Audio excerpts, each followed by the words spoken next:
O louvor é só o cheiro. Até agora a gente estava saboreando o cheiro. Chegou o momento de você comer a carne e se alimentar da tua alma, teu espírito, que é a palavra de Deus.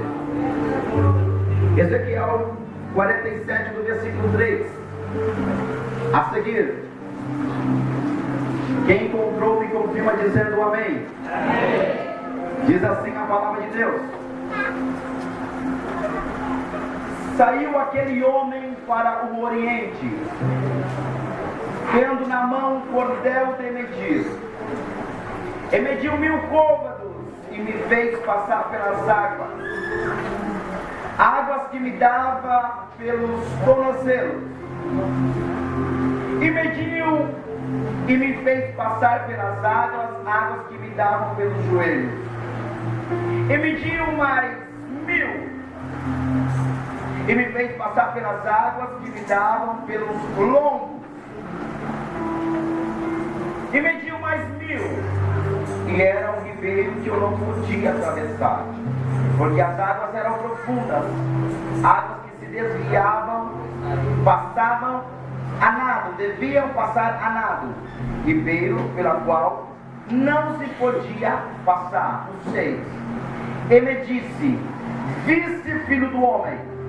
Então me levou e me tornou a trazer à margem do ribeiro. Amém? Podem então sentar com liberdade para adorar a Deus.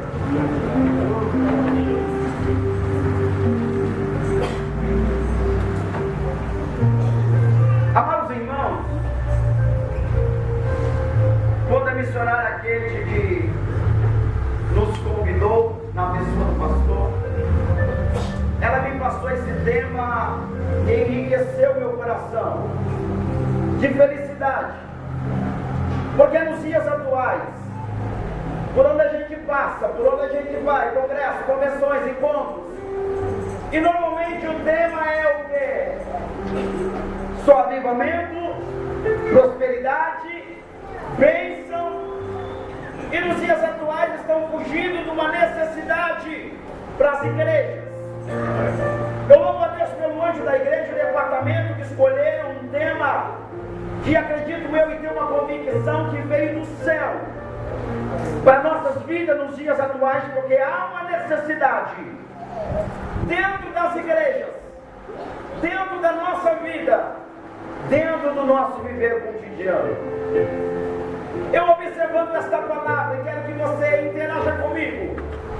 E para que você interaja comigo é necessário que eu agora desloque um pouco do texto, começando no início da história, para que você venha me entender. Israel é a menina nos olhos de Deus. Israel é o povo peculiar que o Senhor escolheu, dizendo: ó, ninguém toca, ninguém fere, aqui é a minha menina. Ah, se alguém mexer com Israel, está mexendo comigo. Só que Israel, por várias vezes, começa a cair na idolatria. Israel começa a se desviar do projeto do Senhor. Israel começa a entrar em outros caminhos que traria para ele a ruína depois. Eles deixavam o estatuto, deixavam a lei, e todas as vezes que eles saíam da presença de Deus, deixavam a lei, o Senhor permitia que eles passavam por situações dolorosas, para que eles entendessem que sem Deus eles não iam a lugar nenhum, que sem Deus não teria sucesso, que sem Deus era sem futuro. Eu já quero aproveitar esse gancho, o Espírito Santo apanhando ao meu coração, a dizer a você que sem Deus você também não vai a lugar nenhum, que sem Deus você não tem sucesso, que sem Deus você não tem a vida que você sonha ter, porque a única esperança que nós temos está depositada na pessoa de Cristo Jesus. Agora, o povo erra, Deus perdoa, o povo erra, Deus perdoa, mas chegou um momento que Deus levantou um profeta da terra por nome de Jeremias. No capítulo 25 ele vai expressar para o povo de Israel, dizendo: Israel, vocês desfaleceram, caíram na idolatria, a mão do Senhor vai recair sobre a sua vida. Israel, tem um recado de Deus para a tua vida. Qual é? O Senhor permitiu. Vocês irão ficar por 70 anos cativo na Babilônia. Capítulo 29 de Jeremias. Pela desobediência, o Senhor vos entregou na mão do rei da Babilônia. E quando Jeremias profetizou, não foi por muito tempo. Se olhássemos agora na história, eu louvo a Deus pela Bíblia Sagrada, e para mim o livro de Ezequiel é um dos mais ricos em conhecimento, preciosidade, principalmente na parte cronológica. E segundo a Bíblia Sagrada, estudiosos também, a cronologia, no ano 606 a.C., houve a primeira leva. Levaram, entraram, invadiram Jerusalém e Israel, cataram o povo cativo e levaram para dentro da Babilônia. E nessa primeira leva, para dentro da Babilônia, nós temos o conhecimento de um moço que fez a diferença dentro da Babilônia. Quem era? Daniel. Nessa primeira leva também teve 3 moços que ganhou destaque na Bíblia Sagrada, que é chamado de Ananias, Misaías e Misael, que é Sadraque, Mesaque e Abednego. Eles foram levados para servir dentro do templo, dentro do palácio, junto com o rei. Mas agora, passando-se 9 anos, houve a segunda leva, 597 a.C. A segunda leva, então, agora, quem estava sendo deportado? Ezequiel. Ezequiel, por sua vez, na sua idade de aproximadamente 25 anos, um moço ainda, mas era um moço que tinha experiência com Deus.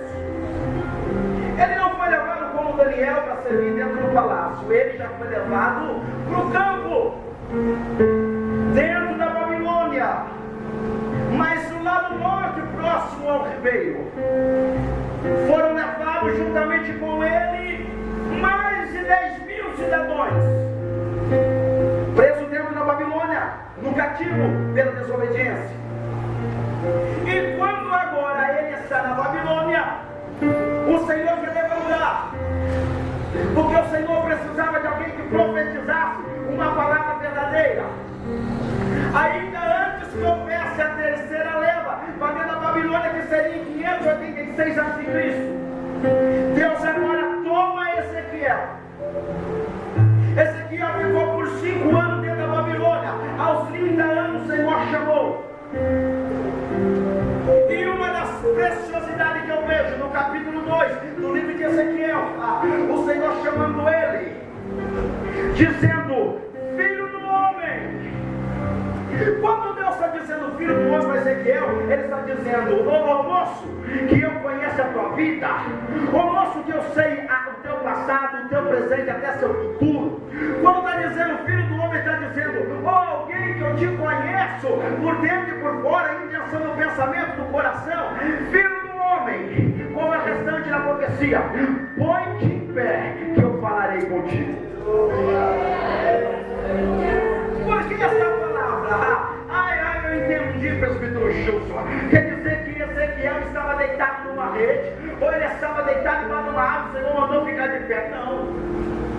Quando vemos na Bíblia Sagrada, põe-te em pé não significa literalmente que a pessoa está fisicamente deitada, mas sim prostrado mediante alguma situação.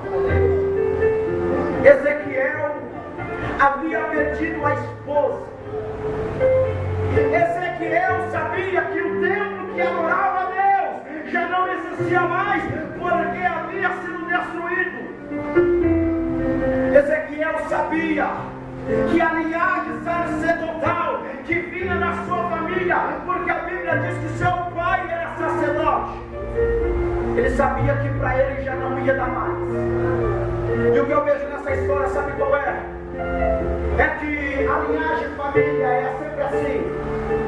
Se o pai é sacerdote, a tendência do filho é ser sacerdote, o neto é sacerdote, assim por diante. Era rei, o filho depois seguiria rei, o neto seria rei, assim por diante. Ele é família, uma linhagem.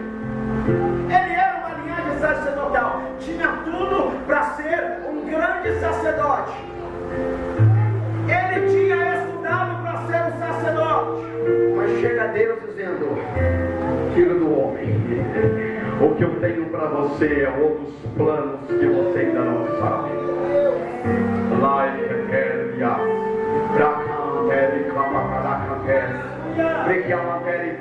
Deixa eu entregar o de Deus para a tua vida. Às vezes acontece coisa na sua vida, na minha, na nossa, que nós não entendemos. É porque queremos ser o que está no projeto.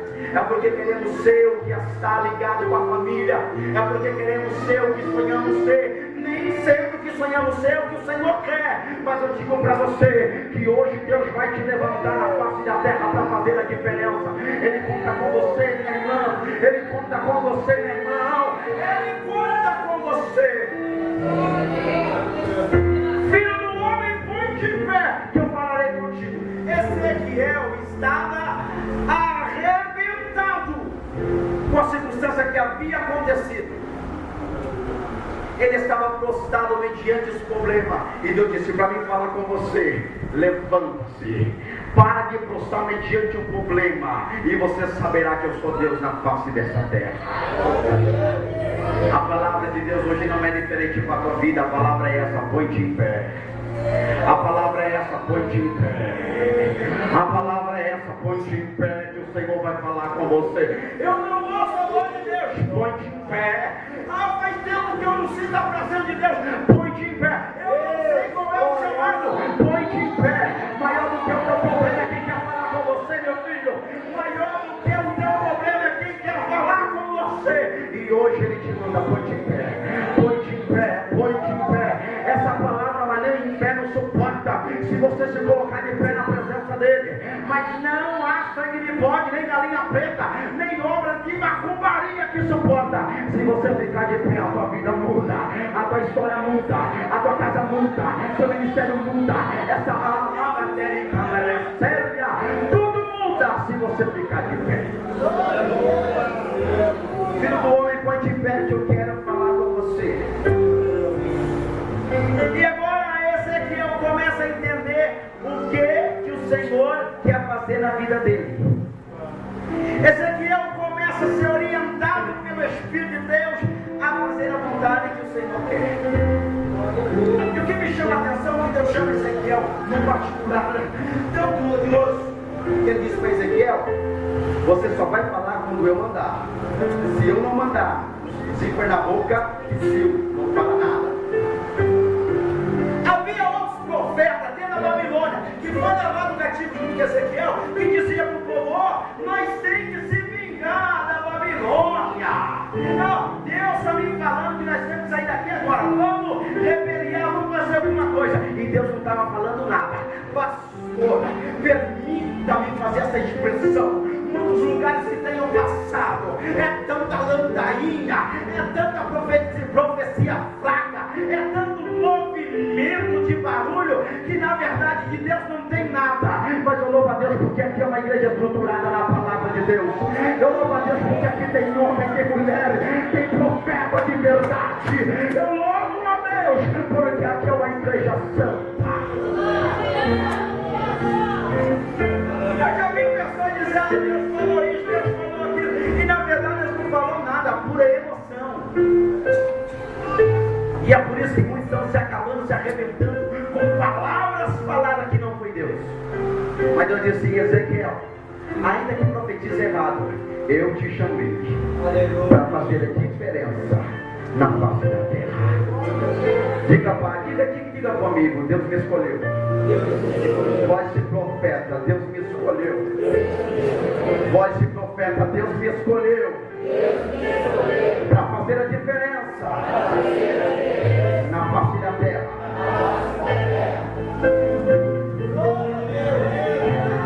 Eu comecei a ler Ezequiel 47. O Espírito Santo falou: volta mais. Eu falei: vou ler 46. Volta mais, 45.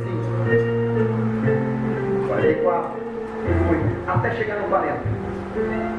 Para entender o que o Senhor queria mostrar. E no capítulo 40 de Ezequiel, a Bíblia diz bem claro que Deus pegou Ezequiel em espírito e o levou ao templo. Só que o templo não era o mesmo que ele adorava, que ele conhecia, que o seu pai servia o sacerdócio.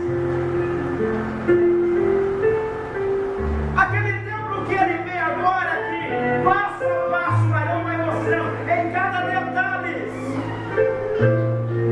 Entrando ao templo, mostrava para ele: oh, isso aqui é o altar do incenso, oh, isso aqui é o altar do holocausto, isso aqui é a bacia de bronze, esse aqui é o candelabro, esse aqui é a mesa da propiciação, aqui é o véu, aqui é o lugar santo, aqui é o santo do santo. Foi explicando para ele detalhado. Aleluia. E cada um representava algo. É bem óbvio que se a gente for entrar em uma coisa aprofundada, a gente vai entrar em uma linhagem escatológica. Ainda tendo passo para caminhar, eu não vou, eu vou seguir a orientação do Espírito Santo. Porque quando chega no 47, o varão pega Ezequiel e diga: Ezequiel, vem aqui, que eu quero te mostrar algo do que eu quero fazer, do que eu vou fazer no tempo. E Ezequiel, sendo obediente, obviamente foi. E ele ia bem claro em dizer que aquele varão estava com um cordel de medir. O que é isso? Era um barbante, uma corda que media uma certa distância, que na verdade o cordel era usado para longa distância. E aquele varão com aquele cordel começou a medir. Falou: Ezequiel, aguarda aqui, eu vou medir e depois você vai. Pegou o cordel e começou a medir. 1 côvado, 10 côvados, e foi 100 côvados, 1000 côvados. Segundo estudiosos, um côvado era aproximadamente 45 centímetros. Mas em boa parte das Bíblias Sagradas é apontado como 50 ou meio metro. Porque a realidade é que para os judeus contar e saber o côvado não tinha trena. Eles mediam então da ponta desse dedo até o cotovelo. Daqui a aqui era um côvado. E se você medir, era aproximadamente de 45 a 50 centímetros mesmo. Ele então agora mediu com o cordel e deu 1000 metros.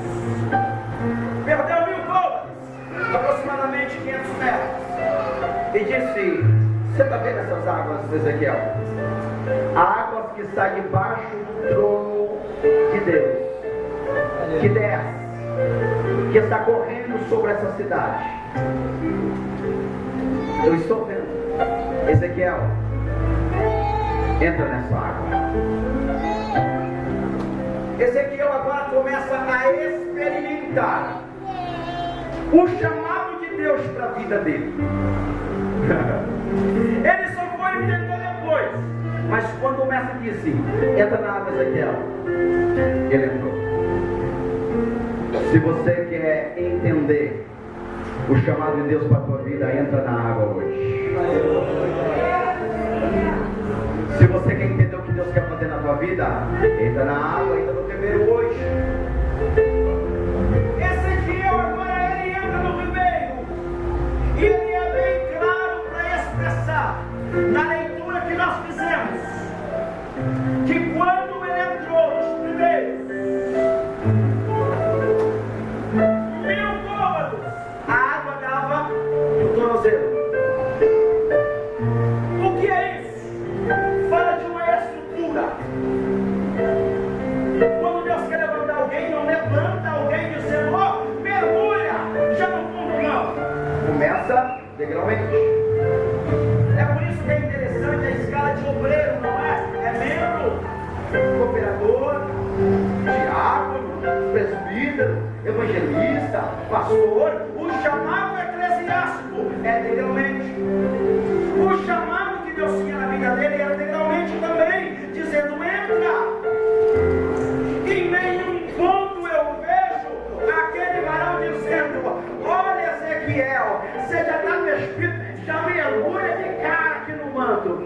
Ele disse, é passo a passo o que eu quero fazer na tua vida.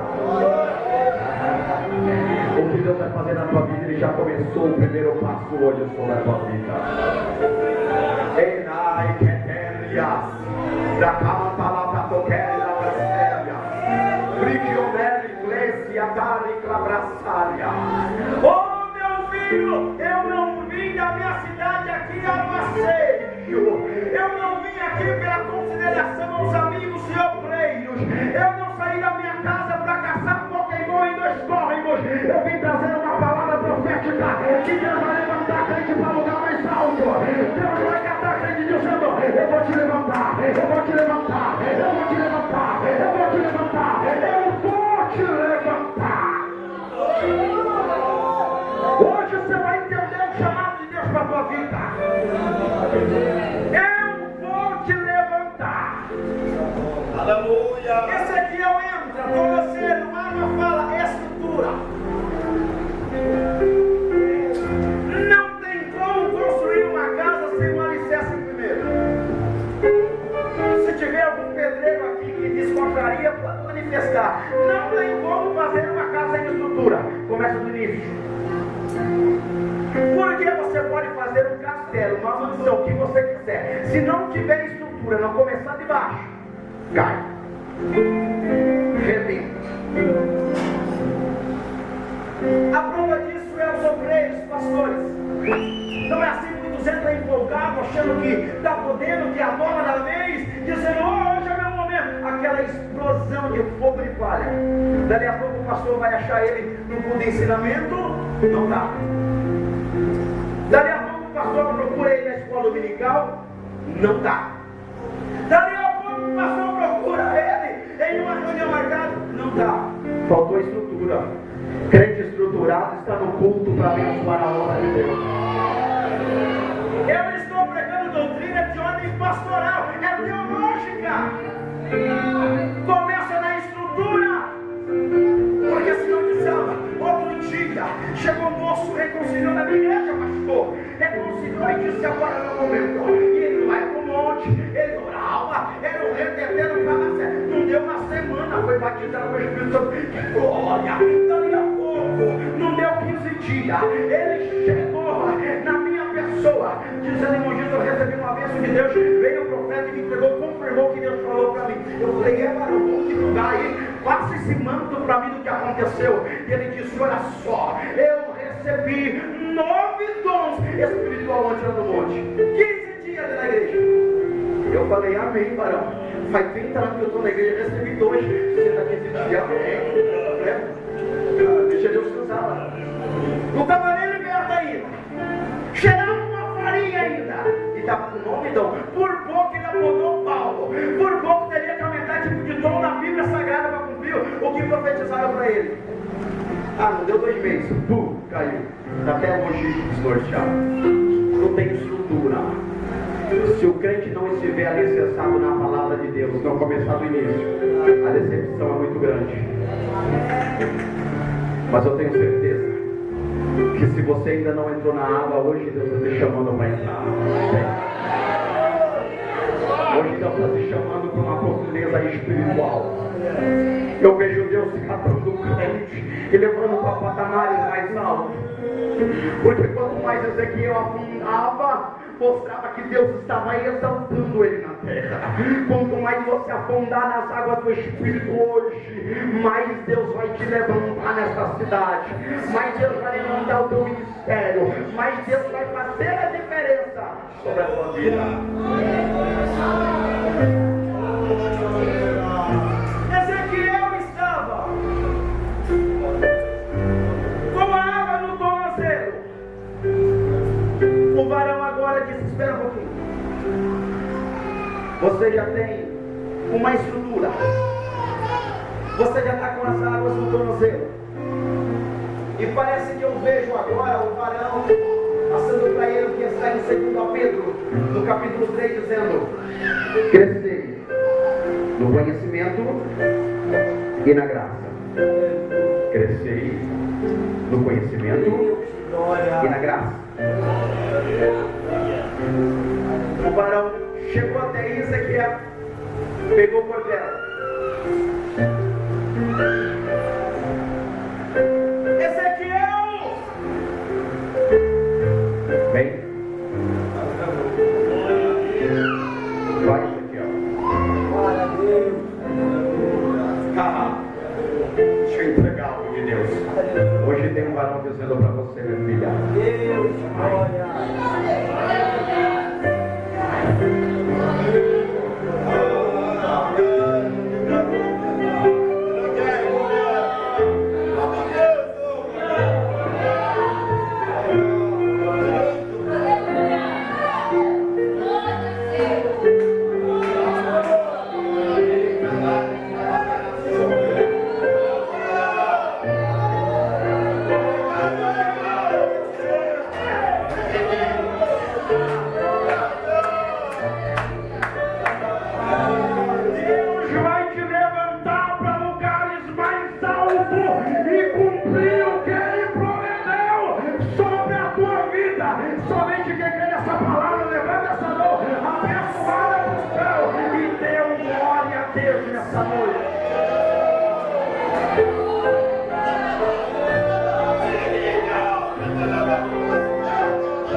Ezequiel começou a andar e as águas começaram a subir.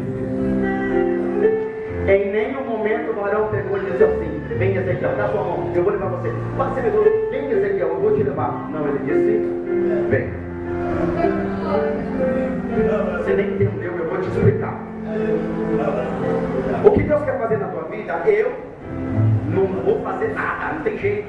O pastor, ainda que ele queira ver seu ministério crescendo, por ele não tem jeito. E eu vou dizer até mais, não é o Espírito Santo que vai fazer, é as suas pernas, é você quem toma atitude e dizer: realmente Deus está me chamando, eu vou andar com as minhas pernas, eu vou ajudar o ciclo de oração, eu vou ajudar o grupo de varões, eu vou ajudar os obreiros, eu vou ajudar a mocidade, eu vou ajudar os músicos, eu vou caminhar com a minha perna, aprofundando na graça de Deus. A decisão é só sua. Agora Ezequiel vai e ele disse: e o varão mediu mais 1000 côvados e eu entrei, e a água deu até no joelho. Quando falamos de joelho, falamos de intimidade. Falamos de joelho, falamos de diálogo. Porque dentro da intimidade, como faziam os homens para falar com Deus? Orava com seus joelhos dobrados. Hoje em dia está tão a tecnologia, o meio de comunicação está tão avançado, não é por isso. No tempo do pastor Odair, para ter uma mensagem, tinha que mandar um mensageiro. Você lembra da mensagem que foi do pastor Odair? Não tinha nada de comunicação na época.